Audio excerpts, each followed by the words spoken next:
mentoring.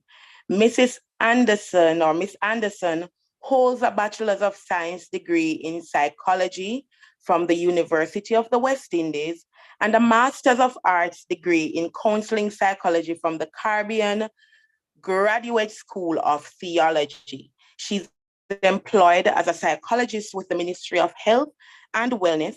She is an adjunct lecturer at the New Covenant Bible Institute of the Caribbean and the Caribbean Graduate School of Theology, Holy accolades.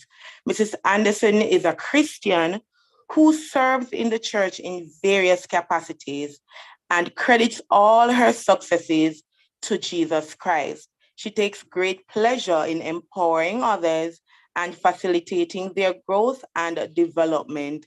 She is passionate about evolution and agrees with Warren Buffett that the best investment you can make is in yourself. Miss Anderson will be talking with us today about childhood trauma etiology associated with social and mental health, because our theme for this symposium is trauma, abuse, and mental health. I am going to allow Miss Sharika to take the floor, and we will talk again, guys, later on in the session. Feel free to ask your questions. You can post them in the chat, and after her presentation, you can put your hands up, raise your hands, unmute, show us your face because we want to put a voice to a face and ask their questions. Can I get some virtual round of applause for Miss Anderson? Miss Anderson, the floor is yours. Good afternoon, everyone. Good afternoon. Good afternoon. Can you confirm that you're hearing me? Yes, we are. Awesome. Yes. Hi, good afternoon. Hearing it clearly. Yes, thank you so much. All right, while we're at it, let me just check in. How are we doing? You can answer, you can put it in the chat. How are you doing today? Let me check the chat to see if anybody's answering me. I'm doing good. All right, awesome. I'm also seeing amazing, blessed, and highly favored. Sounds good. All right, I'm really grateful to be here to share with you on trauma. Whoa, I see I am tired, all caps. My God. All right, I'm just going to jump in. Tonight we're going to be talking very briefly. It's a very big topic, but we don't have all night. So let me try to share again, hopefully successfully this time, and we will get into it. We're going to be talking about trauma. Are you seeing my screen?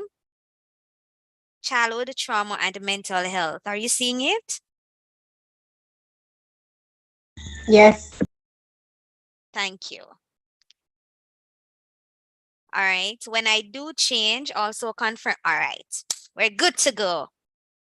So trauma, we use this word so loosely, but we want tonight to spend some time looking at it. Let me start my timer, Miss Ailey, so you don't have to, send me a message.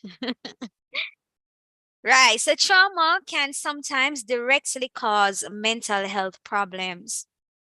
It can make us more vulnerable to developing mental health challenges. So on one hand, it can cause it. On the other hand, it can make us more vulnerable in developing mental health challenges. It is also known and listed among the possible causes of mental health disorders. Some conditions are also known to develop as a result of trauma, such as PTSD.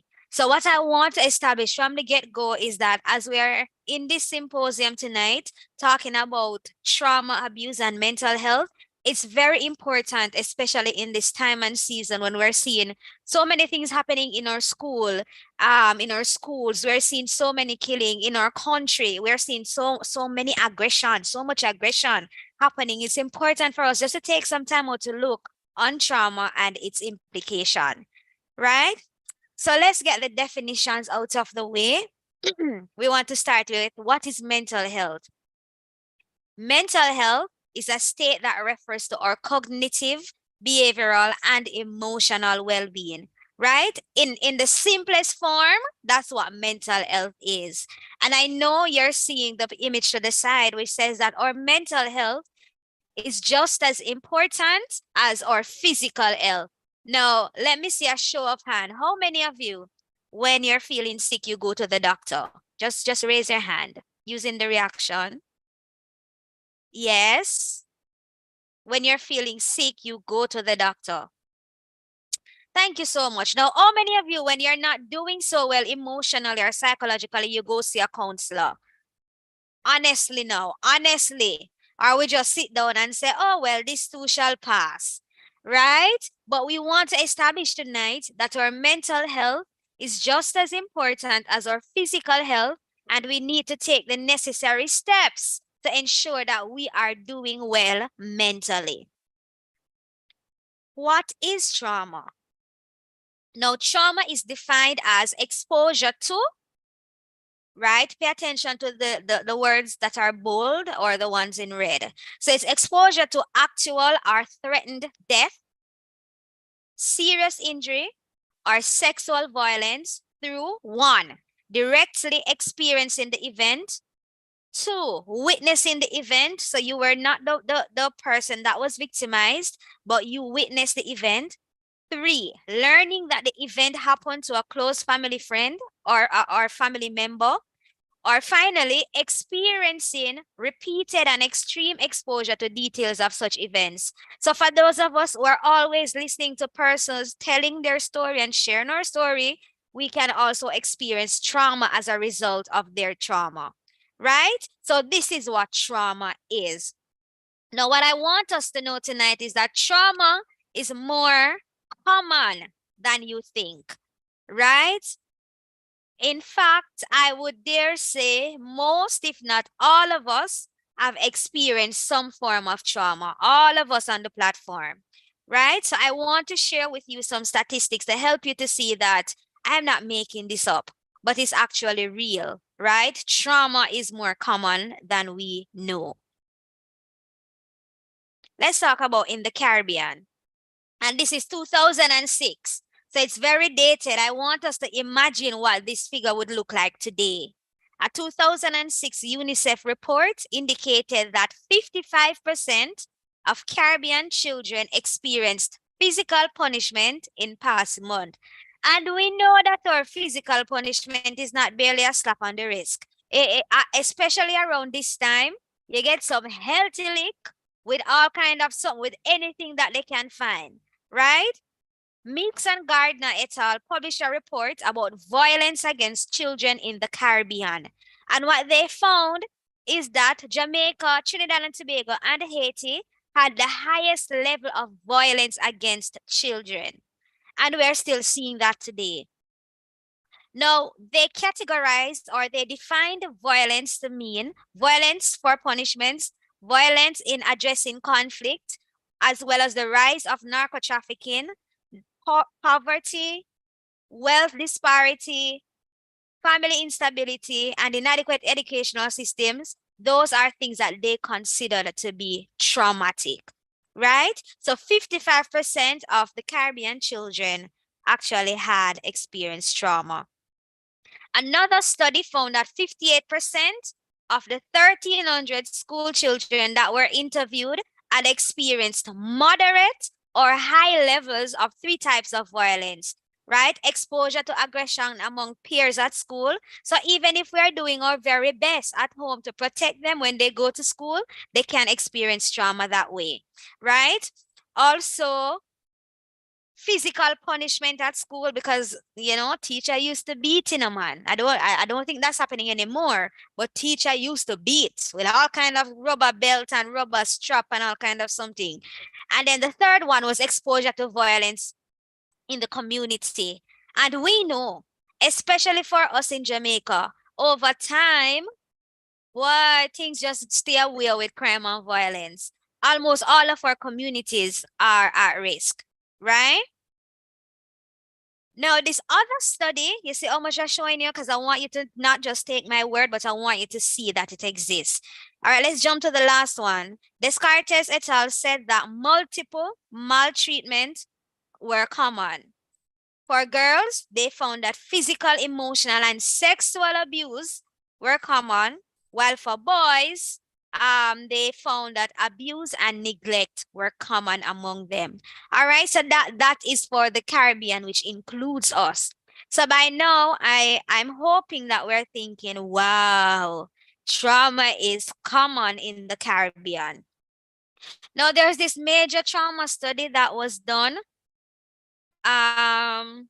It's referred to as Adverse Childhood Experience Survey, Adverse Childhood Experience Survey, and they looked at, they collected CDC and another organization collected information from 17,000 people, right? This data was collected in 1995 to 1997, and it looked at the effects of adverse childhood experiences or traumatic events over the lifespan. So they wanted to see how trauma affect how common it was and the impact it had. This was the largest study that was ever done on trauma. These are the areas that they looked at: emotional abuse, physical abuse, sexual abuse, neglect or abandonment, poverty, homelessness, lack of food, basic needs, divorce, family violence, alcoholism or drug addiction in the family, family member with mental illness, and family member in prison, right? So those, they had questions in regards to those topics, because based on their study, they're saying, all right, let's see how many persons would have been exposed to each of these. Now let's look at what they found. 2/3 of the participants had been exposed to at least one of those categories that I mentioned, right? 2/3. So that's like over 50%. That's like 66% if we want to be specific. Nearly 40% of those who participated had been exposed to 2 or more of the different category. Stay with me. 12.5% reported exposure to at least 4 categories, right? Women were more likely to experience a greater number of adverse childhood experiences. In fact, women were twice as likely, or twice more likely than men, to have experienced 5 or more of those experiences.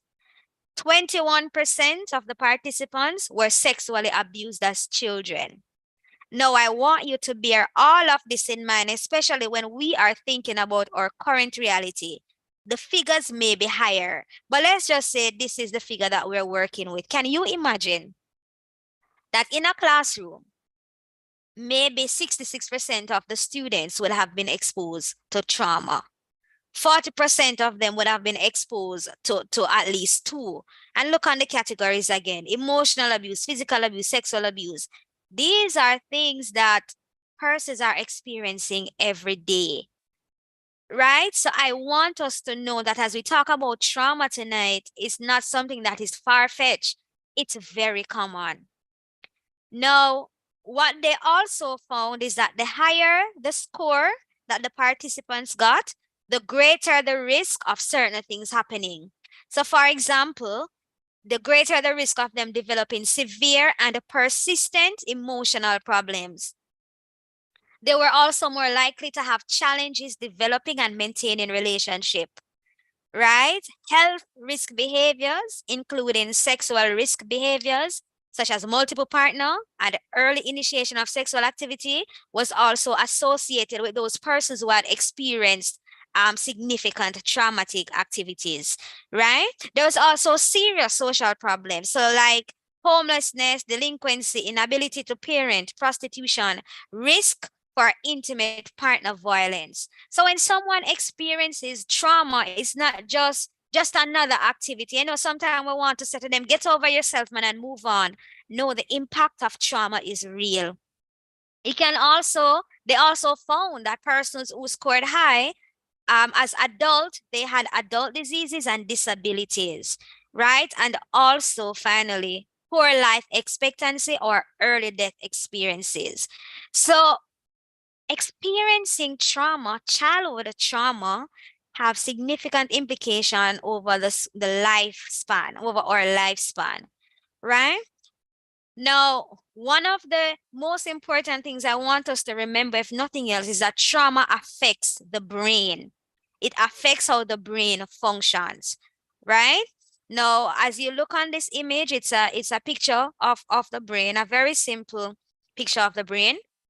Trauma at any age can affect the brain and result in changes in behavior and responses to life experiences, right? So once we experience trauma, it's going to affect our brain functioning. Now, I want us to think, because in our early years, between, let's say, 0 to 5, that's when the brain is developing rapidly. Now, anything that we experience during that time, it has significant implication on brain development. So trauma shaped how our brain develop, right? Trauma affects the cerebral cortex, and that is the part of the brain that is responsible for connecting behavior and consequences. So I want us to think, some of our students that we're seeing in the school system that are fighting,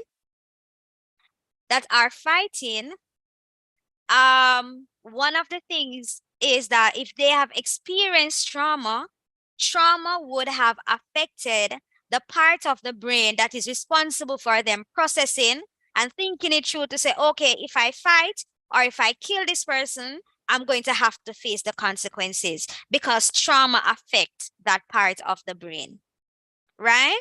It also affects problem solving, the part of the brain that deals with problem solving. So I know we may be wondering then, sometimes we think about the young people and we're saying, man, them don't have no problem solving skills. Somebody step on your shoe and the only thing you can think to do is just beat them up until they become unconscious. Because a lot of our children, a lot of our students, a lot of our teenagers have been exposed to trauma, and that has affected the part of the brain that processes and helps them to solve problem, right? It also affects inhibitions and impulse control. So you see how sometimes they seem so impulsive? Like if you look on me too hard, me just stomp you down. Or if you look on me too hard, me just want to do something to you, and then not only think it, but they also act on the impulses. Because trauma affects the part of the brain that is responsible for that. When this part of the brain is not fully developed, what we find is that we engage in more risk-taking behavior, poor decision-making, have difficulty with relationships, and have trouble learning, right? So I'm sure by now you're recognizing that trauma really is something serious. In addition to that, persons may start to misuse substances to relieve the guilt, the shame, the anxiety, or the depression. What that means is, think about someone who possibly would have experienced sexual abuse, and they are trying to numb the pain or trying to navigate the emotional distress that comes with that, and nothing is happening. They may start to drink or they may start to smoke, right? To deal with what they are experiencing. And then that then contributes to them developing substance misuse disorder, right? So we can see that trauma, it impacts us significantly. Now, there are some mental health conditions that are directly related to trauma. Some experiences that persons who have experienced trauma have, it's more common among them. For example, we have flashbacks. So persons who have experienced trauma, they will tell you that they have flashbacks, right? They relive aspects of a traumatic event, or they feel as if it is happening right now. And this can happen whether or not they remember the specific details. So you may find somebody who may just be panicking and you're wondering what's going on. And it may just be that they smelled something. They smelled the cologne of their abuser, or they saw somebody that looked like the person, the perpetrator, and it just sends them into a state of feeling unsafe and as if they are about to lose it. right? Then there's panic attacks, which is a type of fear response. I want you to start thinking about your questions so I can take them at the end. Panic attacks is a type of fear response. So they're an exaggeration of your body's response to danger, stress, or excitement. So you may find someone who reports that they're having panic attack. And if you dig deeply, sometimes some of these individuals have experienced trauma. So their response to certain situations is intense fear. For some persons, they worry a lot and they can't control the worry. Some persons are hypervigilant. They're always looking around. They're hypersensitive, right? This is a result of trauma in a lot of instances because trauma causes us to feel unsafe. So even though it may have happened while we were children, it taught us that the world is not a safe place. So even though we are in a safe setting, we're in a safe environment, sometimes we feel unsafe, right? Another thing is dissociation. One way that our mind copes when it's starting to feel overwhelmed with stress is that sometimes we kind of detach. So you may find someone who is zoning out completely, right? Or we may just feel numb because the emotions that comes with it is too overwhelming. Hyperarousal, I spoke to this earlier, feeling very anxious, on edge, and unable to relax. So you might find that the person is constantly looking out for threats or danger. Sleeping problems. So you may find that it's hard to fall asleep or it's hard to stay asleep. Some people feel unsafe at night or feel anxious or afraid of having nightmares. I remember I had a client who told me that nights are horrible. She would not fall asleep and is like, she is so alert that every sound she hears. So even if she's falling asleep, she'll hear a sound and she'll just jump out of her sleep. Low self-esteem is also common, right? Because trauma affects how we value ourselves and how we perceive ourselves. Alcohol and substance misuse is also one of the mental health disorders that can result from trauma. Because sometimes we need a way to cope with the emotions and the memories, right? So these are some of the common health effects of trauma. In addition to that, there's also grief, right? Experiencing a loss can be traumatic, including someone dying, but that's not all there is to it. Many people experience grief as a result of how trauma has changed their lives. Because when we experience trauma, someone would say that it has affected them so much that it also cost them their dream. It cost them their sense of who they are, their sense of identity. They don't know who they are anymore. And so persons will grieve that which they have lost, that sense of identity. Self-harm also is another one. Hurting yourself as a way of trying to cope. This could include harming parts of your body that were attacked or injured during the trauma. So you may find that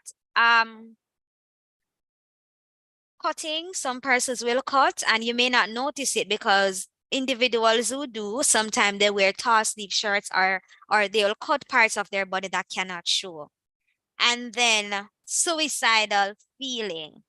A lot of persons who has experienced trauma think about suicide, right? Because sometimes they feel like that's the only way to feel safe again. That's the only way to get rid of the pain. All right. So to sum up all of what I just read, these are some of the things that we can look out for. So dissociation, anxiety, constant worrying, fretting, substance misuse, self-injury, aggression. You see the level of aggression in our schools? That's pretty telling. Poor judgment, cycle of victimization. So I was victimized, so I grow up and I become the victimizer. Depression, terror, numbness, nightmares, right? We also tend to have difficulty regulating our emotions. right? We tend to have difficulty regulating our emotions. So some persons either feel overwhelmed, right? While others sometimes can feel numb. How else might trauma affect us?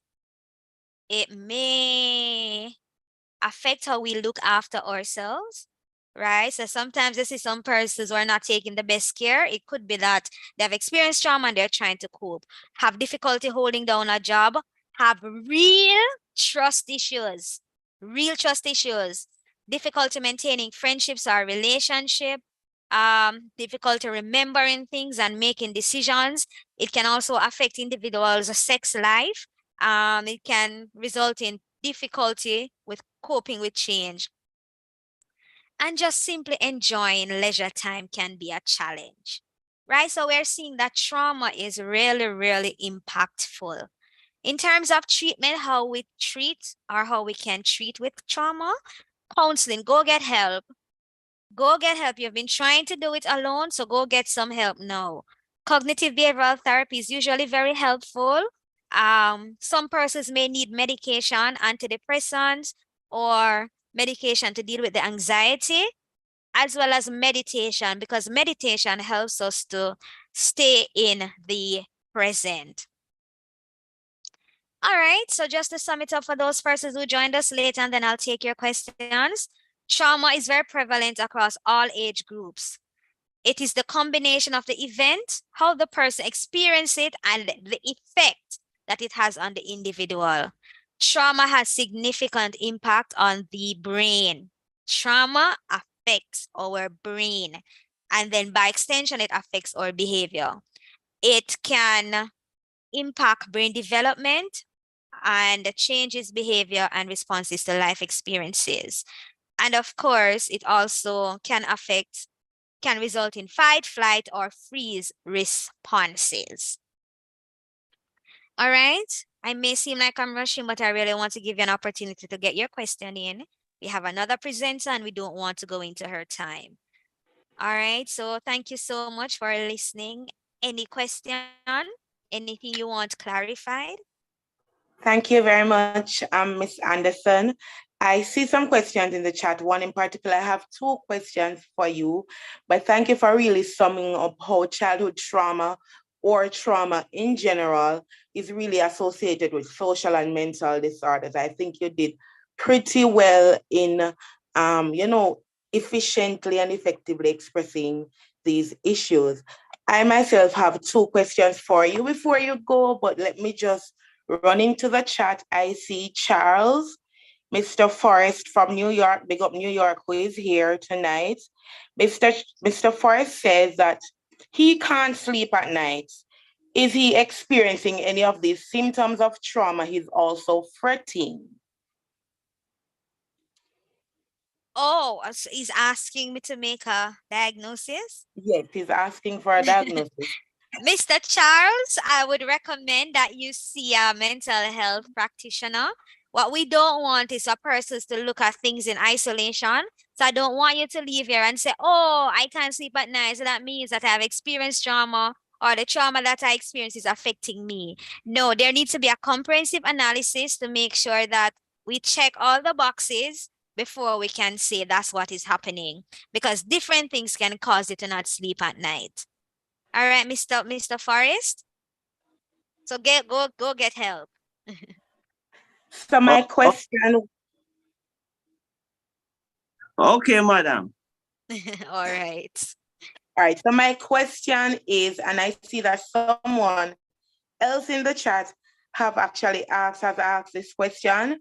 I was asking, what are some organizations that cater for persons experiencing trauma and responding emotionally or mentally to this trauma? And this individual asks, are there any institution that offers counseling free of charge?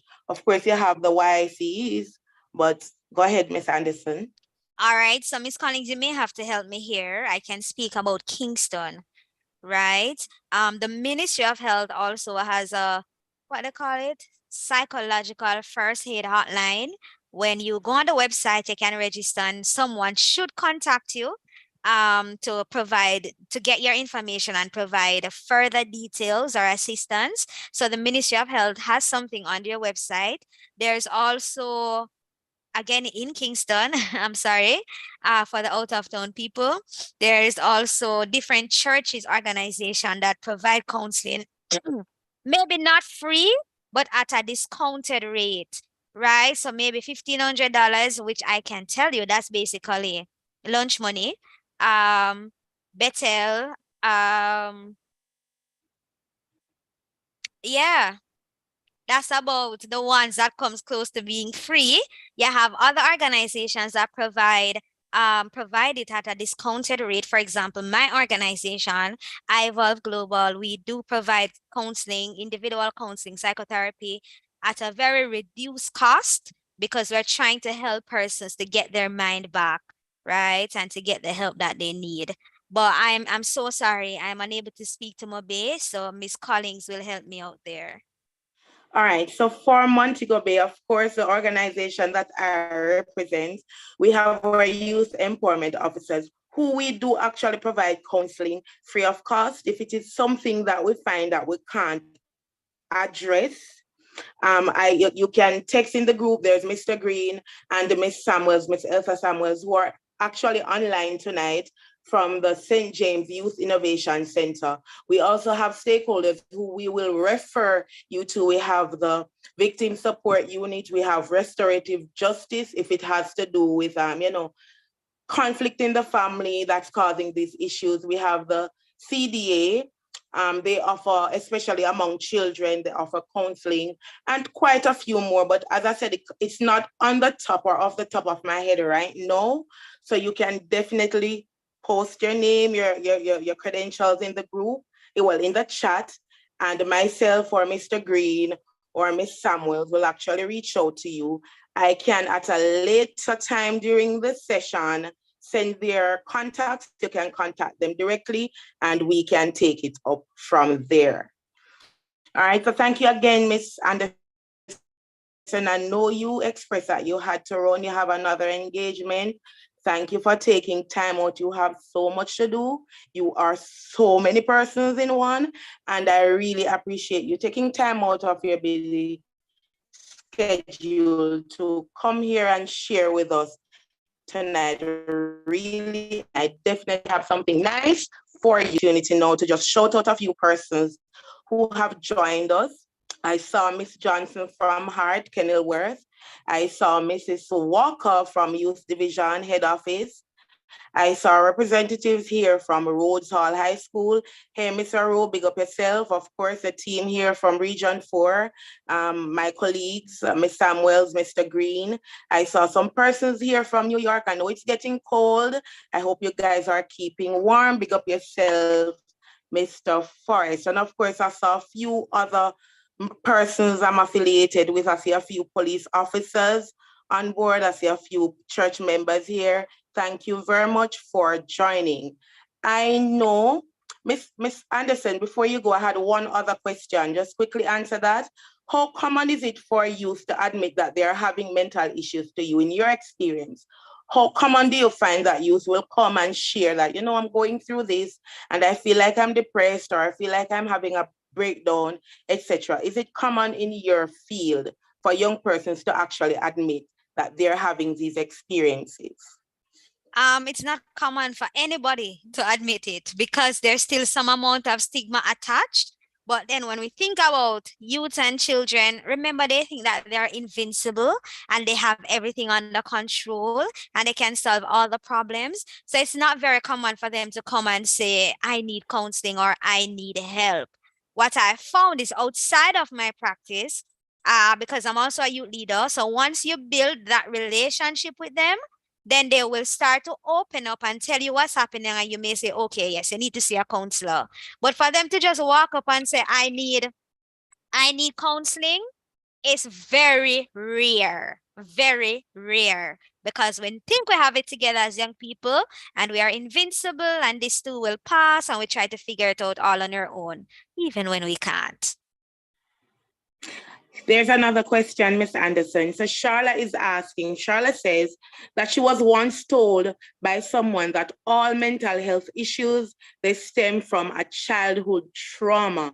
Is this always the case?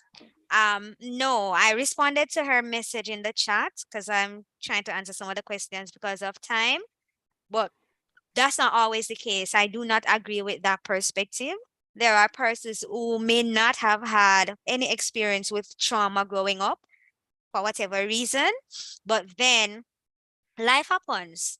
Different things happen that would have caused mental health challenges to develop. Also, remember that there's a component of biology and brain chemistry at work, right? So something may happen that affects the balance, which results in hormone imbalance in the brain, and then that affects in terms of contributing to mental health development. But I do not agree with that statement, Charlotte. That's not my perspective. Thank you for that. Mr. Green says, as it relates to public awareness, as a country, how can we sensitize more people about depression? Thank you very much, Mr. Green. I love that question because it starts with all of us. And that's why sessions like these, symposiums, forums like these are so important. So one of my mandate is to go in the churches and spread mental health there, because we know how to pray, we know the Bible, but we don't know about mental health. To go in the schools and to have different conversations on mental health, to go into the different organizations, different workplace, and spread the information so persons can find it, right? Also, one of the things that we're doing, Ailey, if I may share quickly, is that we are trying to have monthly webinars where we discuss mental health issues. So you can go after you leave the platform, go and find my social media pages, follow, like, and subscribe so you can get more information. We have the one on stress management. So it's a panel of experts that come together and seek to educate the mass. So together we have to do it together. Get the professionals to come in and share so that persons can be empowered and get the information they need. And of course, empowerment on this level doesn't mean that you yourself may be experiencing mental illness. It doesn't mean that you're mad, because I've had someone even yesterday when I was sharing this curse me out to ask me, or actually ask me if who told me that he has mental health issues. Getting information like this, guys, doesn't mean that there's something wrong with you. It's just for you as someone to empower someone else, get the information, and you can share it with others. Miss Cardwell asked in the chat, do you think that suppressant pills should be the initial steps, and does it come with side effects? And I'm assuming she's talking about antidepressants and other forms of drugs that you would actually take. Okay, I just responded to. So I was saying all medications come with side effects. I'm a psychologist, not a psychiatrist. So my first response is never medication. They do have a significant role to play. They can be impactful and they're sometimes needed. But in terms of it being the first step, that's not my belief. I think that it would be best to see a psychologist, get an assessment done, then they will determine the severity, the intensity, and how much it's affecting your functionality to determine if you need medication. But I have no objection to medication. I just don't think that is the first point. It would not be my first point. Okay, thank you so much for that. Thank you again, Miss Anderson. And of course, we will definitely keep in touch. All right, guys. So we're moving into our next presentation. I know you guys might have more questions for Miss Anderson. You can just post them and I will share them. And of course, she can reach out to you at a later date. During her presentation, though, she spoke of some common mental health effects, and she mentioned alcohol and substance misuse as one of those common mental health issues and side effects, for want of a better word. She said that it's a way you may try to cope with difficult emotions and memories. And for that reason, we have with us this afternoon Miss Shirley Platts. She is a substance abuse officer with the National Council on Drug Abuse in the parish of Hanover. I work very well with Miss Platt, and I know she have a plethora of knowledge to share with us tonight. She is a community development practitioner too, because she does a lot of work in the communities, especially the underserved and rural communities in Hanover and in Westmoreland in extension. She is British. She came to Jamaica from England in 1997, years ago, and she expressed that she loves to work with young people. Miss Platt this afternoon is going to be speaking on mental health and abuse, the co-occurring disorder. Miss Platt, the floor is yours. Okay, good evening, everyone. You know, we English, we only say good night when we're going to bed. So good evening. I hope everybody is still well. I'm going to go very quickly because I really want to focus more on the effects rather than the drugs themselves. So what are drugs? Drugs are, this is where I would normally ask for your input, but I have a limited time. So drugs are substances that change how either your mind or your body is working. Obviously, when you're feeling quite well and you take drugs, you get a high. And what they do is they impact your pleasure centers of your brain. That changes how your pleasure centers of your brain work. So let us move. How do drugs affect us? By changing how your body or mind works. So there are some of the changes that you may be aware of. Some can give you headaches, impaired judgment, blackouts, increase in heart rate, which was sure you know is dangerous in terms of high blood pressure, heart attack, those kind of illnesses. As Miss Anderson mentioned, you can have panic attacks or anxiety, increase in your rate of breathing, disorientation, impaired or reduced short-term memory. Reasons, as Ms. Anderson also said, they're very closely intertwined. Drug abuse or drug misuse is a part of mental health. We are about to, NCJ is about to be integrated into the Department of Health, into the mental health department. So people use it sometimes to fit in, sometimes to feel better, to do better in the case of steroids and sports. To experiment tends to be useful and to feel good, because they impact, as I said, the feel-good center of your brain. The things that, the hormones that are released when you score a goal, for instance, or lie down and hug up your scoogie or special person, those drugs that are, those hormones that are released in your brain are stimulated by the drug, and they tend to be stimulated for a longer period than the natural stimulation. So people tend to gravitate, if they start using drugs, they tend to gravitate more and more towards the drugs rather than the normal vibes. So again, more reasons for drug use. Stress, that is the main one that I hear people speak of, particularly young people. When I was young, my parents would tell me, big enough, don't have no stress, you don't have no light bill to pay. But the reality is that our children are being exposed to trauma, as Miss Anderson said, are seeing, I mentioned today at a presentation that one young man was coming down the road and he saw his uncle riding a bicycle towards him about 50 yards away. He waved at his uncle and smiled. His uncle smiled back and a gunman came up and shot the uncle in his head. So this teenager said every time he closed his eyes, he just saw his uncle's head exploding.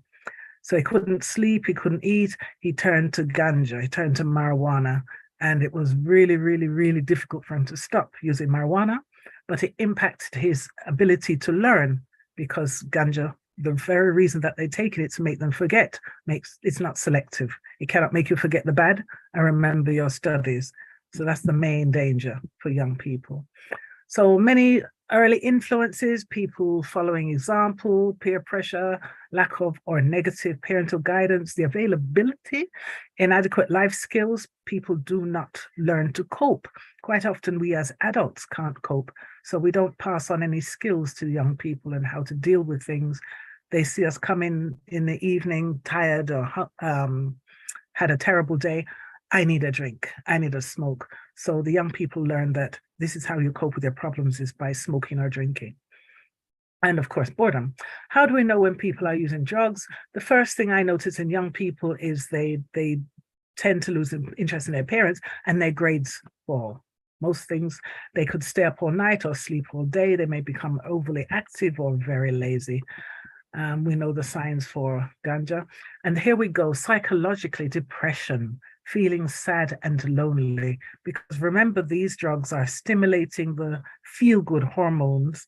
So when your feel-good hormones have been stimulated so much, you get something called tolerance.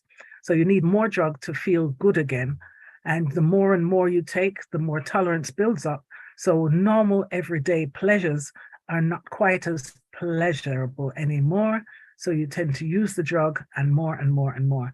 And in case I don't get a chance later on, let me mention that something I recently learned in a short course was that MDMA, Molly, also called, the old name for it, can't remember, tired. But Molly, which is MDMA, causes depression. 90% of the persons who use ecstasy, that's the word, sorry. 90%, 90 guys, percent of persons who use MDMA, which is either Molly or the ecstasy, become depressed. When they become depressed, they use more of the drug. The more of the drug they use, the more depressed they become. And this depression is not transient, it's not fleeting. It can stay for weeks, months, or even years. So hallucinations, with ganja is one of the most unique drugs in that it can stimulate a person, speed up the central nervous system, it can slow it down, and when ingested, it can cause hallucinations. It can make you see things that are not real. And again, let me address it now before we go. We may not have time later, is that when people ingest ganja, they get 100% of the ganja, obviously. When it's smoked, most of it burns off. But when they're eating it, they get the full 100. And that full 100 is very powerful in your brain. And it makes you see things. Some people become psychotic, mad, in air quotes, because of ganja use. I'm sure everybody has a tale about somebody they know that smoked ganja and became mad. But when you eat it, you're at far more risk. Quite a few people end up in hospital because of eating ganja. And there's no way of getting it out of your system at that point, because once you've eaten it, it's digested. So you cannot pump the stomach. You'd have to have an intravenous drip to dilute it in your bloodstream.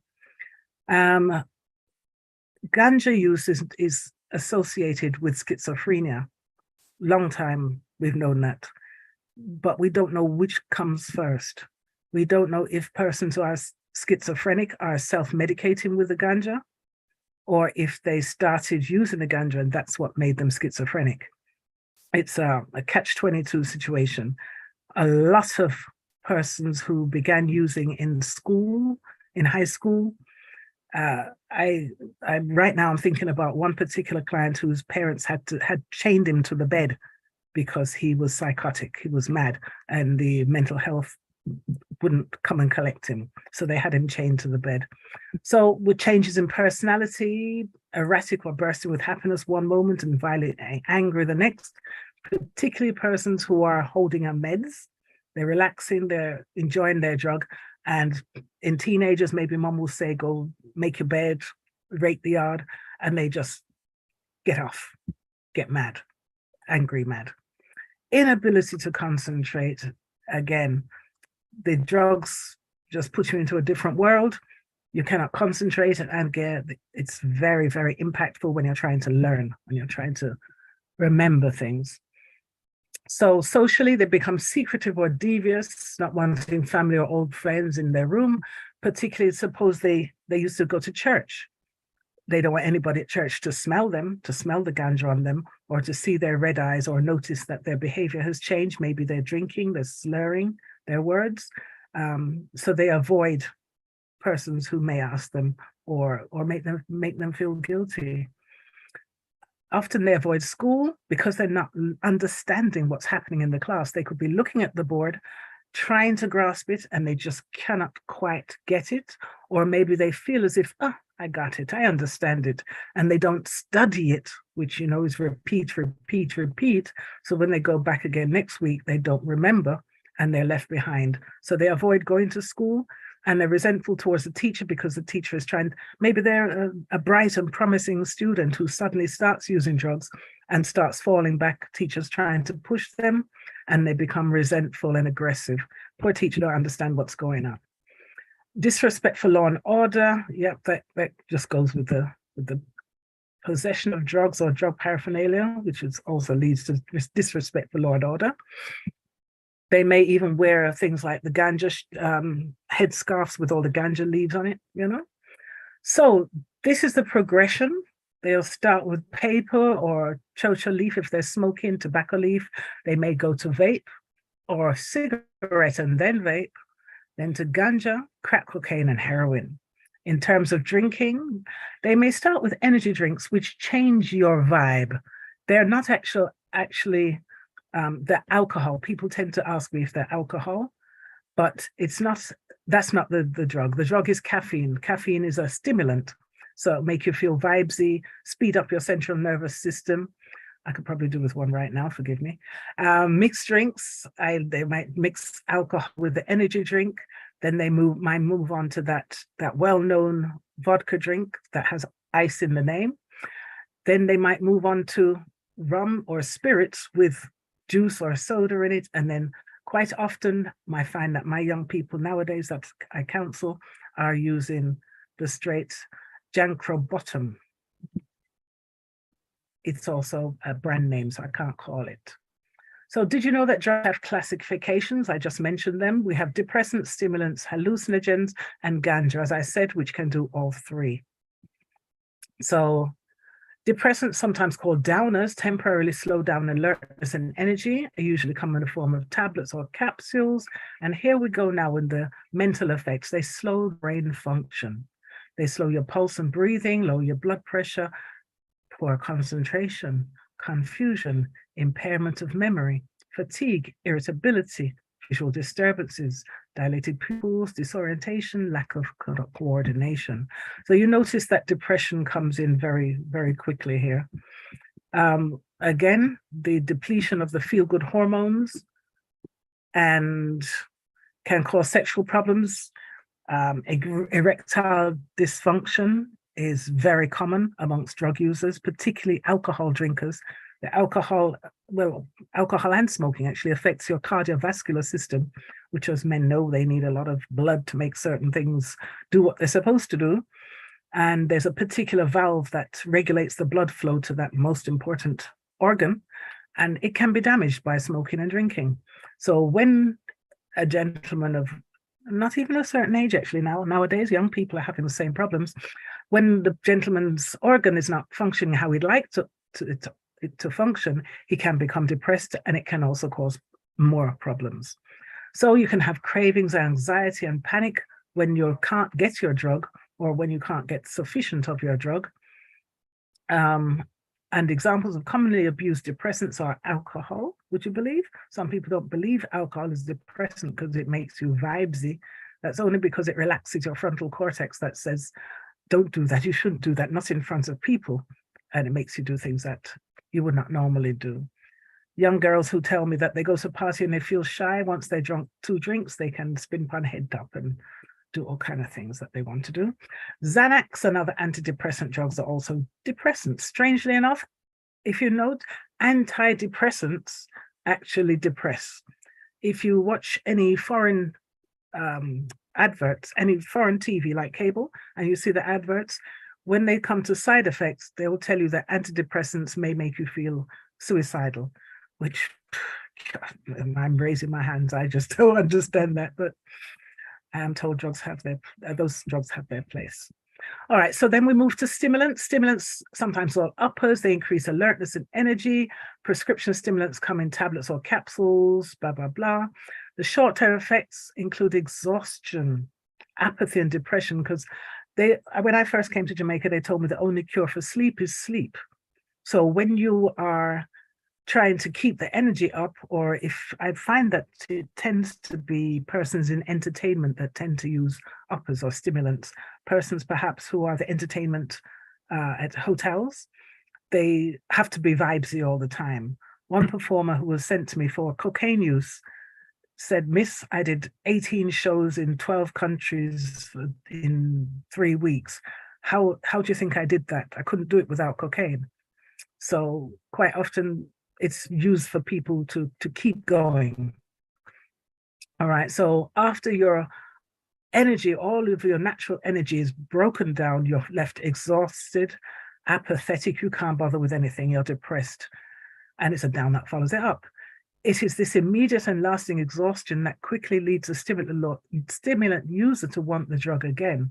So soon he's not trying to get high, he's only trying to get well, to feel any energy at all. And that is so true of the cocaine users.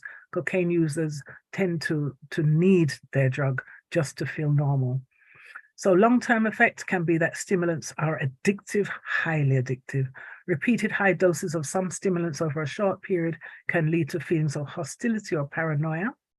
Such doses may also result in dangerously high body temperatures and an irregular heartbeat. This is one of the issues with ecstasy and MDMA, which is Molly. They're all the same. Examples of commonly abused stimulants are caffeine, which is in coffee, nicotine and cocaine, as well as MDMA, Molly. So these are some of the effects here. Depressants slow messages between your body and your brain. That's why you see a drunken person, it takes them a while to focus on something or to get a word out, or it slurs their tongue. They cannot move.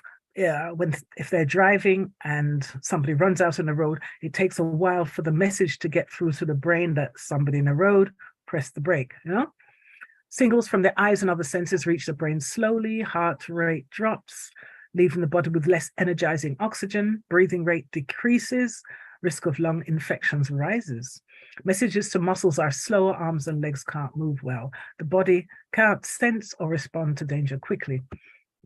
So you notice that stimulants now are the total opposite. They create fake messages in the brain. Now I have a little message in front of my writing, so I can't read it, but there you go. Telling the body that it's under stress. Blood to skin decreases, the body is less able to cool itself. Overheating's a risk, blood rate speeds up, blood vessels in the heart constrict. The liver releases sugar into the blood, reducing the body's energy store. Results, if real stress occurs, the body won't be able to respond. Now, we know that drugs cause non-communicable diseases, or they exacerbate non-communicable diseases like high blood pressure, heart problems, thrombosis, diabetes. All those non-communicable diseases that cost the country a lot of money every year can be mitigated by not using drugs, particularly the drugs, unfortunately, the drugs of recreation, which most adults do gravitate towards. Then we have hallucinogens. Hallucinogens are thought to produce their perception-altering effects by acting on neural circuits in the brain. Again, the poor brain is what gets the changes from the drugs. It's most impacted by the drugs. So it's changes in neural circuits in the prefrontal cortex, which is an area involved in mood, cognition, that's thinking and perception, as well as other regions important in regulating arousal and physiological responses to stress and panic. Short-term effects are ingesting them can cause you to see images, hear sounds, and feel sensations that seem real but do not exist. I don't know if you've ever seen a schizophrenic talking to somebody that's just not there. They can also feel that somebody is touching them and it's not there, nothing's happening. These effects typically begin within 20 to 90 minutes and can last as long as 12 hours. I have known people for it to last much longer than that, days. Long-term effects, users quickly develop a high degree of tolerance. Remember, tolerance, you get used to it, to the drug effects, such that repeated use requires increasingly larger doses to produce similar effects. Visual disturbances, disorganized thinking, paranoia, and mood disturbances are common. So again, we get the depression. And people have tended to attack others in this condition. Like LSD and PCP. I don't know if we still hear about those nowadays, but once upon a time when there was LSD, people would see and see in sounds and hear in colors, they say. And quite often they feel like they get paranoid and feel like somebody's about to kill them. So they will try to kill the person first. I've also heard persons who take ecstasy try to do that as well. I remember the depression there. So ganja, plant-based drug, you can have an upper or a downer.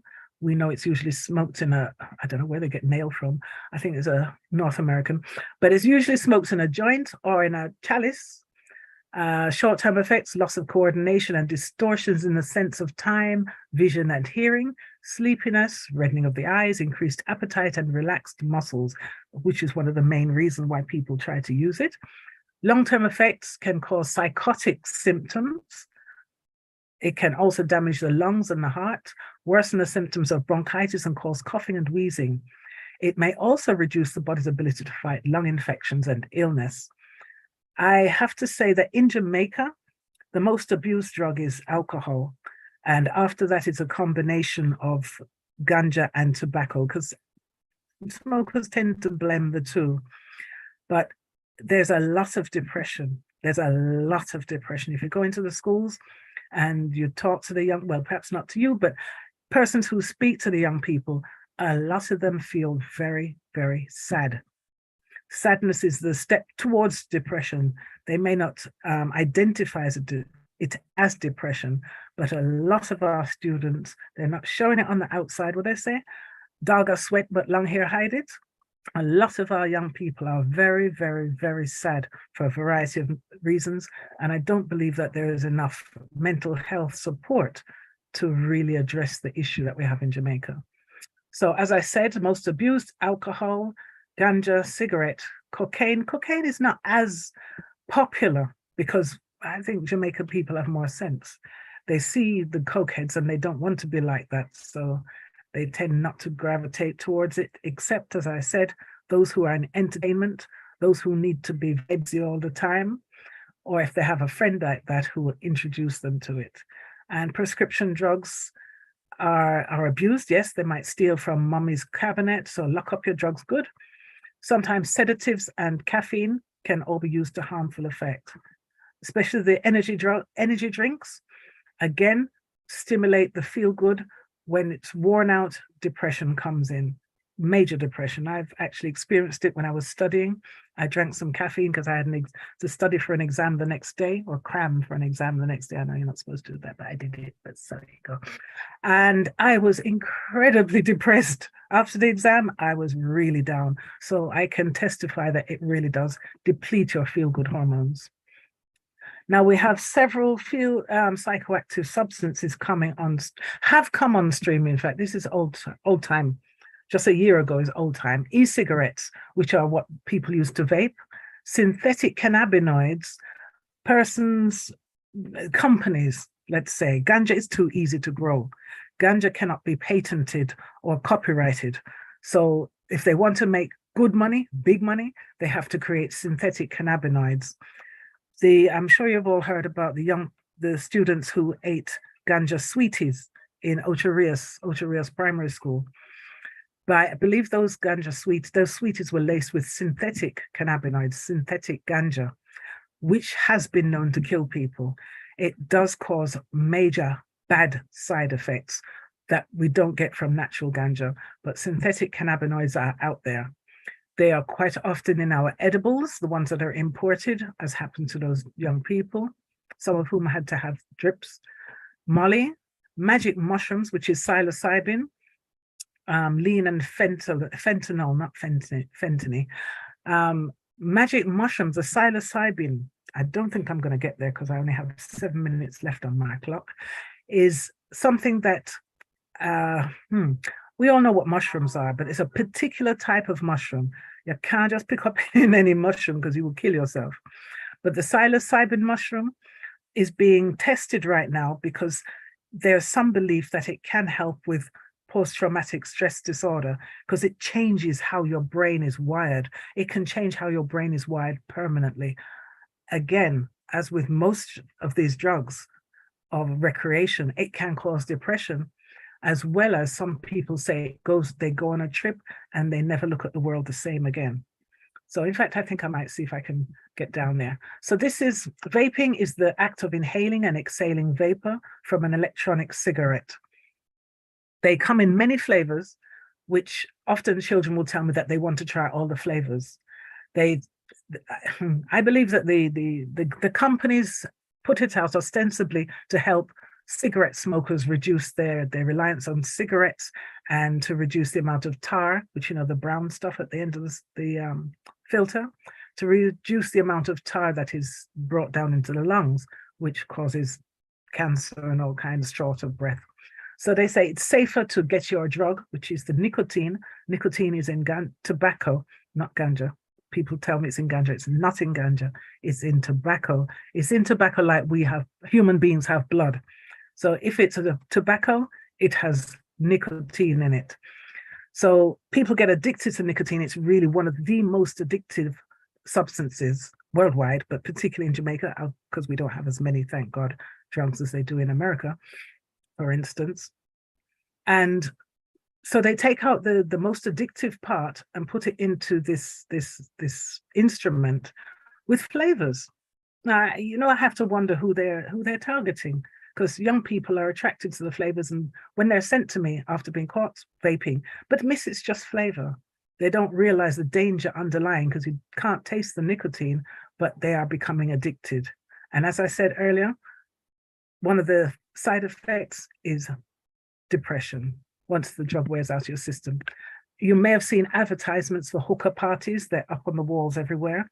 Hookah this, hookah that, free hookah rental or hookah rental. Persons put the tobacco or whatever they're smoking in the top of it, as you see the bowl. Then they put coals in, they light it, the steam or the smoke comes down into the water, and then it's sucked through that little hose. And the water does tend to take some of the tar out. All right, so increased evidence that inhaled nicotine damages the lungs and lowers the body's natural resistance to infections and to cancer.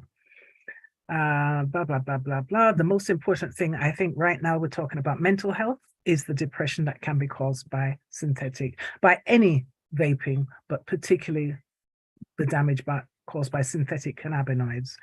Now, synthetic cannabinoids are man-made, mind-altering chemicals designed to mimic the effects of cannabis, as I said, because they can make money. They can copyright it or patent it. It's usually sprayed on dried, shredded plant materials, can be smoked or sold as liquids, inhaled through e-cigarettes or other similar devices, where the danger, you see the connection. Also known as herbal or liquid incense. It can cause blurred vision, nausea, elevated mood, altered perception, again, the brain, symptoms of psychosis, extreme anxiety, confusion, paranoia, hallucination. So you see, there is a definite connection between the synthetic cannabis, most cannabis, and mental health. There are some of the edibles, raspberry jam. If you did not look close enough, you might miss the ganja at the top. Some of these things look like normal sweets, cookies, lollipops. I wonder who those are focused on, and beers. So if you don't know, it can be very dangerous. So please pay attention. If it has a triangle sign and a delta, that's the delta symbol, and it says THC, then ganja is in it. See the ganja there? There's a perception that eating ganja is less harmful than smoking it. I would say the opposite. There are no standards for products. Anybody do put what they want in because it is not legalized per se. Overeating due to time delay. I have known people that have eaten ganja and they say, like ganja cookie, and they say, but I don't feel anything. So they eat more. And then a couple of hours later, it all hits them. You can have really intense reactions, panic attacks, hallucinations, psychotic episode. When I was doing my training, two brothers who grow ganja would test their crop every year, and they would end up on the 10th floor of Cornwall Regional for 6 weeks. Luckily, they came back to themselves and they weren't permanently injured, which I have also known of. Can cause nausea and vomiting. Danger due to use during brain development. This is what I am constantly warning young people about, because I use the analogy of throwing rum on a growing plant. I say you dig a hole, you put the roots in or the seed in, you put the earth back and you throw white rum on it. And they go, no, miss, no, miss, no. And I said, well, why not? I don't understand. It's clear. It looks like water. And they then explain to me that it's going to kill it or damage it because it's not nourishing. It's poison, which is the absolute truth. So then why would we have our children, allow our children, or encourage some parents, I'm sorry to say, encourage their children to use alcohol or other drugs. Whereas if you throw the same amount, like a shot of rum on a big tree, it's not going to cause the same damage because that tree is already developed. The danger is that children are using during brain development. And the brain does not finish developing until you're about up to 25 years old. So even the use of alcohol at 18 can stop you developing to your full potential. So also drug interactions can cause really incredibly dangerous. Like there's I'm drinking, da, da, da, da. That combination is a stimulant and a depressant. Your heart doesn't know what to do. One makes your heart beat faster, one makes it beat slower. You can get arrhythmias. You can have heart attacks. It has happened. I have known 3 people where I used to live in Westmoreland who've died from drinking that combination of alcohol and caffeine. So MDMA, Molly, ecstasy, you don't want me to say that today, okay? I'm too tired to say that today. It's a laboratory-made drug that produces a high similar to the stimulant called amphetamine. Somebody asked me today, where do we get it from? They bring it in little by little, different places. Like you might get something from one of the ingredients, I should say, from China. You might get another ingredient from America, and they're put together anywhere, in a kitchen, in the basement, in a backyard, and you make up your mind how much you put into it, the sellers, and then you might press it into pills, or you might put it into capsules and sell it for a high cost. So you never know what you're taking when you ingest Molly. You don't know whether it was sanitary, somewhere sanitary that it was created, or if it was dirty, or what they've even put in it, or if there's any MDMA in it at all. That means that one person could take a tablet and have no effects, and the other one could die. So look at some of the effects. Increase in heart rate and blood pressure, that's a heart attack waiting to happen. Muscle tension, impulsiveness, teeth clenching, lowered inhibition. Now pay attention, doing things and making decisions that you normally wouldn't. I have heard so many stories. Luckily, I haven't seen it myself because I don't go to those places that it happens. But I've heard that young ladies will do things with several people that they don't remember the next day, and allow a person to do things with them that they would not normally allow to be done.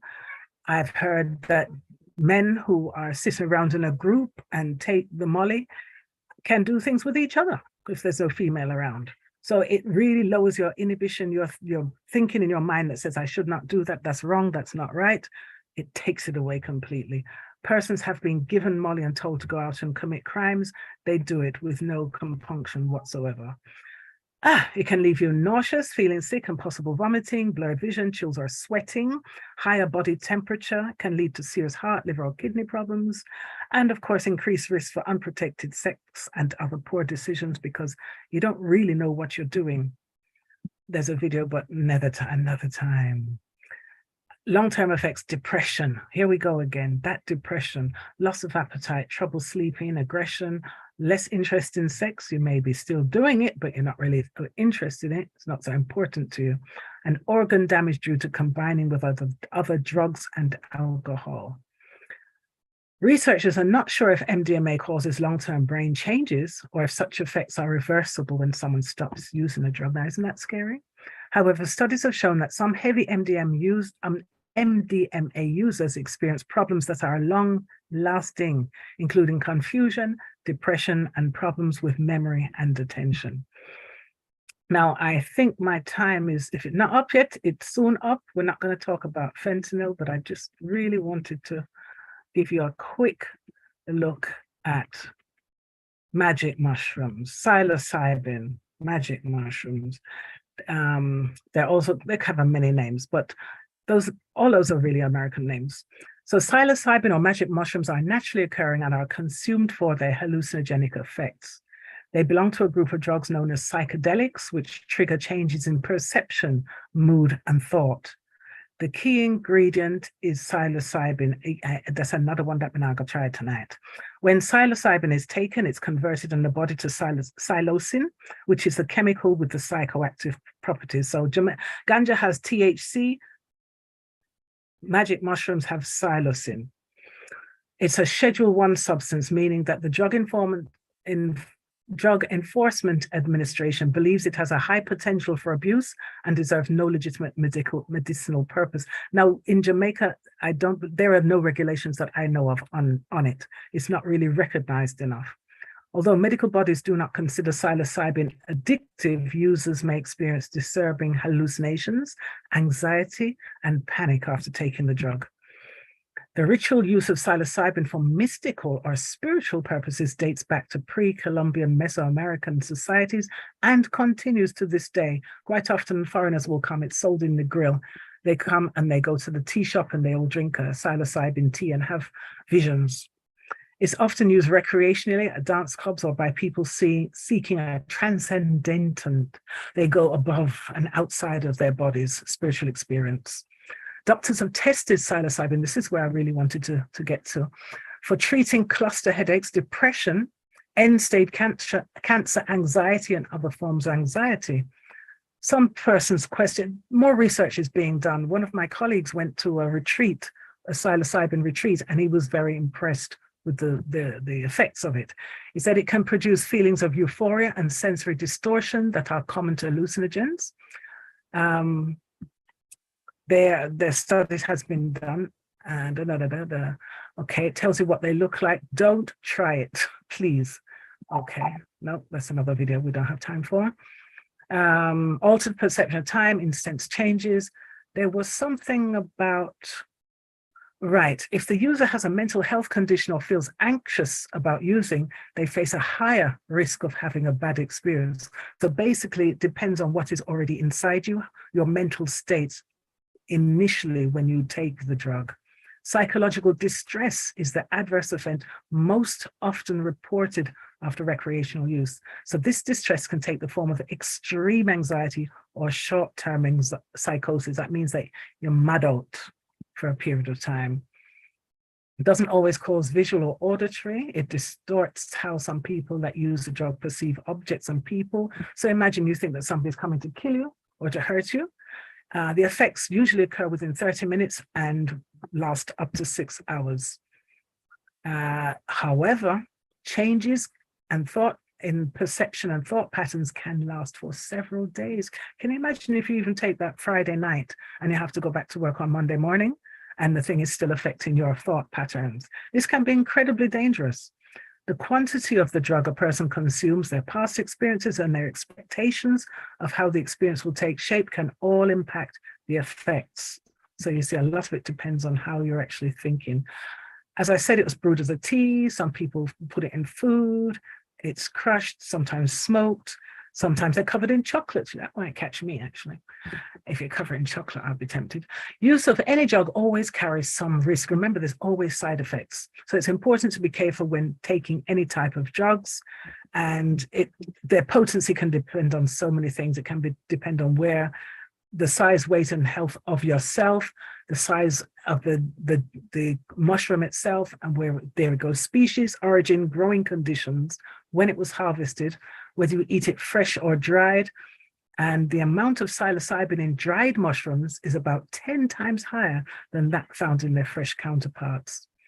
All right, this is where I really wanted to go, and this is where I will end. Psilocybin as a treatment for depression. Research, if you're willing to take a risk of all the side effects, of course, researchers have investigated whether psychological specialists can use psilocybin and similar hallucinogens as treatment for depression. One study examined the ability of psilocybin to reduce depression symptoms without dulling your emotions. Results indicated that psilocybin may be successful in treating depression with psychological support, so with counseling. The other study assessed the relationship between psilocybin-induced hallucinations and positive therapeutic outcomes. So it has not been proven. More research has yet to be done, but these are some of the things that can happen. You can become agitated, you can have panic or paranoia, vomiting, psychosis, again, that word keeps coming up, madness associated with drug use, diarrhea, seizures, muscle weakness, and coma. And I think that's all I have time for. So thank you very much for being so attentive. I do hope you have some questions for me. And possibly in the chat, Miss Haley.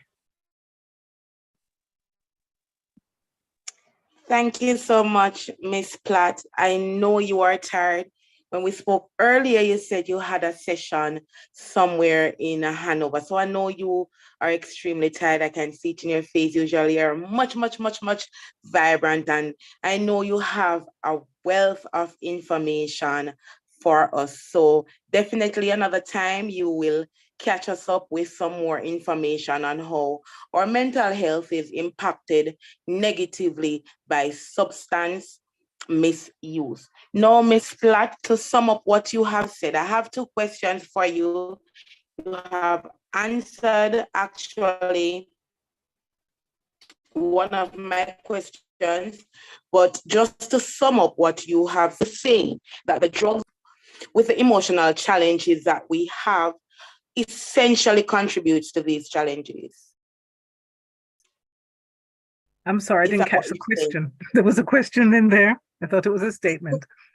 Look, I'm asking, just to sum up what you have said, are you saying that usually the substances and the drugs that we use to cope, because persons cope with mental health issues differently. Some persons, as you mentioned, will use the rum and the boom, like you didn't want to call the name, but the rum and the boom, the molly, the ecstasy, the cigarettes, the Sonny and the Craveny, and the whole works. My question is, are you saying that these substances that we use to cope, are they essentially, or will they essentially or eventually cause us to have these issues? Yes, yes. I would say that every drug that I have seen, unless it's something that the psychiatrist has prescribed for you, will make it worse rather than better, because it will reduce the feel-good hormones that are naturally occurring in your brain when something good happens. And you hug a baby or you hug up your spouse, you get the release of feel-good hormones in your amygdala, I believe. And when those feel-good hormones have been depleted, you can be left with a greater depression than when you first started. So we need to learn coping skills is what the bottom line is. We need to learn to deal with face problems. Young people are hiding from their problems, but it's like the ostrich. You put your head in the ground and hide in the sand and hide, but your bottom's still exposed. The problem will still bite you. So you have to turn around, face the problem, deal with the problem, ask for help.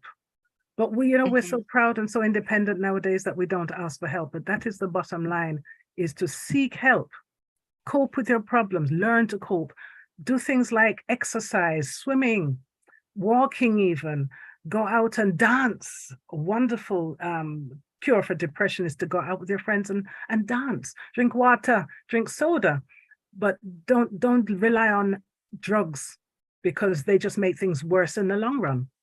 Ganja, if you're trying to study, ganja is something that slows your brain down and stops your cognition. It stops your ability to learn. It impairs your memory. If you think about it, you must have passed how many cars on your way to work this morning, but you don't remember them because it's not important. Your brain is trained to forget things that are not important. If you make you see a car where you like, wow, that car was nice, or a girl or a guy that you like, and your brain is going on and on about this person, you'll never forget them. So our students are in a fog quite often when they turn to the drugs to cover or forget about the very real traumas that they're experiencing, things that possibly we might denigrate, we might think less of, but it's important to them. And parents on here, please talk to your children. Communicate with them. Don't talk at them, talk with them. Allow them to come to you and speak to you.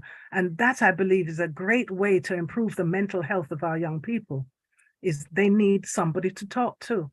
I ask them often, my clients come to me, who do you talk to? Nobody. They reason. They reason with God. They hold a meds and they reason with who they see as their God. But you need somebody who you trust that can talk to and can possibly give you some good advice.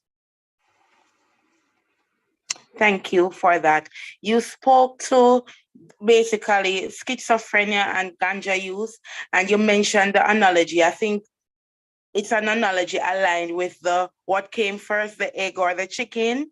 You mentioned that you are not scientists, are not, and researchers are not yet clear as to what happens first, whether the use of the marijuana causes schizophrenia, or it's the schizophrenia that actually is that they had it before and then it gets worse after the use of marijuana. And I wanted you to speak a little bit more on that because of my own experience. I have an uncle who I believe, I didn't diagnose him, but I believe based on observation that he might be schizophrenic.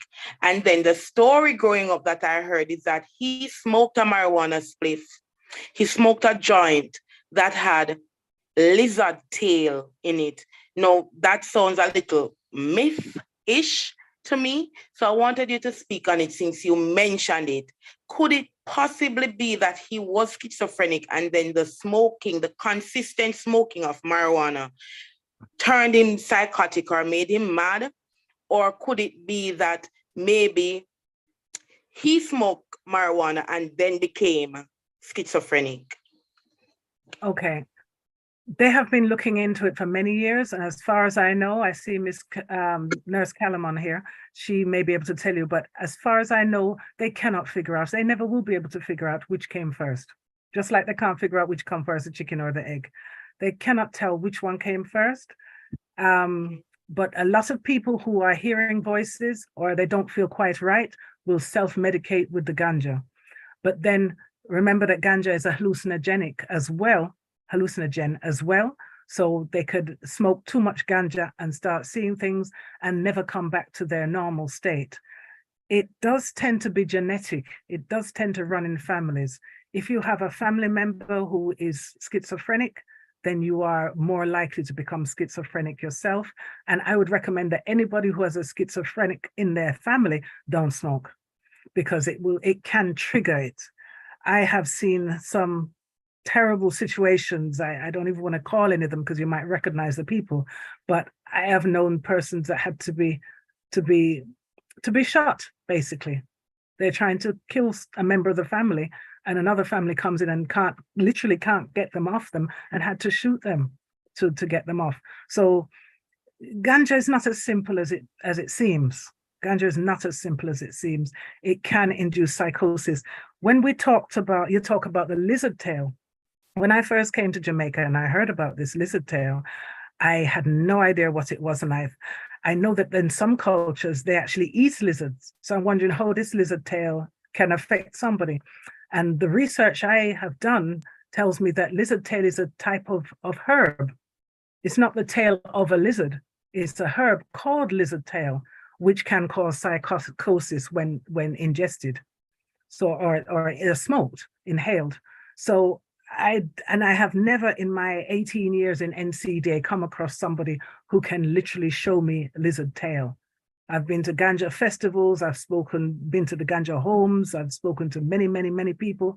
Them here say somebody was given lizard tail, but I've never yet met anybody who actually can show me what is this lizard tail. My research says it's a herb that when mixed with the ganja can make somebody psychotic. Okay, someone in the chat asked you to, speak a little bit more on microdosing. I'm not sure what that is. Maybe you can just enlighten us a bit. It's not something I come across very often. And it's been some years now, it's before COVID that I'd heard about it. And it was when some persons from North America had come to a ganja festival, and we exchanged and we were discussing the different ways of using it, some new ways of using it. And there's something called dabbing. You dab, and that is with the ganja resin. And instead of smoking a whole big spliff or eating a bunch of the herb, you actually dab, which is you put that a little bit of what it called again? Ganja resin. I want to call it something else. Hash. Thank you. The hash. You put a little bit of the hash onto a metal spoon or a metal receptacle. You light that metal you hold a light underneath it, and you inhale it from the smoky media. You're shaking your head. Yes, I know, desperation, eh? But apparently that gives you a more concentrated dose, which has a great effect than you see, we Jamaicans, we kind of simple. We just want to smoke with spliff and relax and kick back and, well, we come from the Rasta who want to have a spiritual connection, but certain people then just want to mash up their brain. I guess that is exactly what's happening, Miss Platt. Another question, because you spoke extensively on marijuana. So my question is about that. I know there are companies that really commercializes it, and I know that it has some components that are really have medicinal purposes. So I wanted to speak a little bit about the difference between the CBD and the THC. Are they both found in marijuana? What is that about? What is CBD, and what is the difference between CBD and the THC? My girl knows her stuff. Yes, the THC, yes, you do. The THC is Delta 9 tetrahydrocannabinol. That's one I can say in my sleep because I'm so used to it. And it's also known as THC. They are constantly finding cannabinoids. When I first started this job, they said there were 40. The last I heard, there were 66, and I believe they're finding more and more each week or each day or each month. So cannabinoids are the active ingredients. I don't want to go too far into the chemistry because I probably will forget and mess it up, but it mimics a natural chemical found in the brain called anandamide. Anandamide is it interacts with what's it called? There's a receptor system in our bodies to receive anandamide, which is very, very, very, very close to ganja, cannabis, cannabinoids. So the 66 cannabinoids, we don't know what all of them do, but we know that THC makes you high, and CBD, which is cannabidiol, is a medicinal compound. Cannabidiol, and they all can be separated from the ganja itself. So if a plant is high in THC, makes you high, then it tends to be low in CBD. If it's high in CBD, it tends to be low in THC. From my understanding, CBD is the prime healing. Sometimes a little bit of THC can be added to it to perk it up and make it work more effectively in different ways. If you want to see more about it, there's a documentary called Weed with Dr. Sanjay Gupta from CNN. He set out to research ganja, weed, marijuana, with a view to finding out things against it. And what he found was a family that had a little girl. She's one of a twin. The little girl kept having fits. Her sister grew normally, but about the age of 1+, she started having fits. And it got to the stage where she was having hundreds of fits per day. She couldn't learn to feed herself. She couldn't learn to sit up. She couldn't learn to walk. She was constantly having fits. The doctors couldn't find a cure. They wanted to put her into a medical coma to protect her brain from overheating. Parents were desperate. The father in the army discovered, somebody told him about marijuana, and they hunted down, in California, they had lots of different farms, but most people grew the THC. They found one person that grew CBD ganja. And the gentleman said that he didn't even know why he had this greenhouse of it, because nobody wanted it to buy because they want to get high. but they bought some from him, boiled it down, made it into an oil, and put a drop under the child's tongue. The mother said she held her baby and she waited 5 minutes, 10 minutes, half an hour, an hour. And that's the longest the child had ever been without a fit. And she didn't have another fit for a week. And that is with the CBD. But a lot of people in Jamaica tell me that they smoke ganja for medicine. But when, as I said, when the THC high, the CBD low. So don't tell me that foolishness. I got high, you want to get high, basically. So that's the difference. And I asked specifically because I remember I have a friend who is a doctor who came to Jamaica specifically, and mark you, she is a doctor, but she had an issue with colitis, and she came and asked me to take her to Orange Hill to find someone who sells CBD marijuana, and specifically CBD, and it was a task and a half to find someone who was dealt specifically in marijuana with the CBD content and not the one, so to speak, that makes you high. So thank you so much for clearing that. Give you a hint. The manweed that they throw away has more CBD in it. Oh. Yeah, because it doesn't have the flower to produce the THC. So CBD is higher in the hemp, they call it. The hemp. All right. So thank you so much, Ms. Platt. I know you, and I know you have a plethora of information as it relates to this specific topic. Thank you for sharing with us. If there are any other questions you guys want to ask, please feel free to share it in the chat. We have about 5 to 10 more minutes before we wrap up and send you guys home. So if you have any other questions for Ms. Platt, please feel free to share it in the chat and we will definitely answer. I just saw Mrs. Walters. She had to run. But thank you, Mrs. Walters. You didn't join on with your name. I didn't know you were here. Mrs. Walters is the Regional 4 Senior Youth Empowerment Officer, aka my supervisor. She was on with us tonight. Thank you, Miss Rhonda, Miss Walters, for joining us. Thank you for being here. I appreciate you stepping in. I know you guys are busy with Youth Month activities. So if there are any other questions, guys, please feel free to share. Thank you so much, Ms. Platt, for really letting us know how our mental health is impacted by misusing substances and drugs. And you gave us quite a few different types of drugs that we should not be misusing. You were specific with a few of them. We delved in on a few. We spoke in depth on marijuana. We spoke about Molly, which I observe is something that is more common now among young people, the youth, than even marijuana. You have school children taking it onto school compound. The other day I went to a prominent high school in Hanover, and 2 cigarettes were taken from our students. We have these issues dealing with underground people as youth advocates or persons who work specifically with youth. And that is why we have forums like this to educate and inform persons on the different uses and reasons why we should not be misusing them. So again, I thank you. Thank you for coming on tonight. I'm thanking officially all of you who participated tonight, but I'm going to take this opportunity to invite Mr. Carter Miller.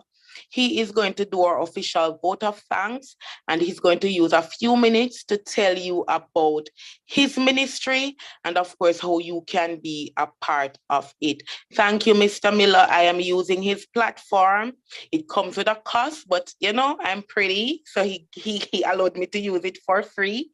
So thank you, Nicardo, for allowing me to use your platform to share with my crew, to share with my youth group, to share with this cohort of people who joined tonight. I'm leaving the floor for you. Again, everyone, you might not see me for the rest of the night. I appreciate you for coming at such short notice, and thank you for participating. All right, Lady Collins, thank you. Good evening, everyone. It was indeed an awesome online mental health symposium. and we all can say we have learned something and can take something from each presenter tonight. I must say special thanks to all the individuals who have shared and participated in the session. Special thanks to Lady Sharika Anderson and Lady Cheryl Platt, who would have been our key facilitator tonight in highlighting the key aspect as we look at abuse, trauma, and mental health. Special thanks as well to Lady Haley Collins, who would have facilitated tonight's session in hosting and did an excellent job. To everyone who would have shared, joined, it was a blessing to have had you on tonight. And I know we're anticipating future session. It was indeed a pleasure for us here at VIEGM to partner with the Hanover Youth Innovation Center to have facilitated this session as we look at mental health, which is a big deal. God bless you. You can join us tomorrow. We are in our Power Up series here at Visionary, Innovative, and Infused for Christ Global Ministry. And the details, you can ask Miss Collins if you have her contacts for that, and she will share that with you. God bless you, everyone. Until we touch base another time, stay safe.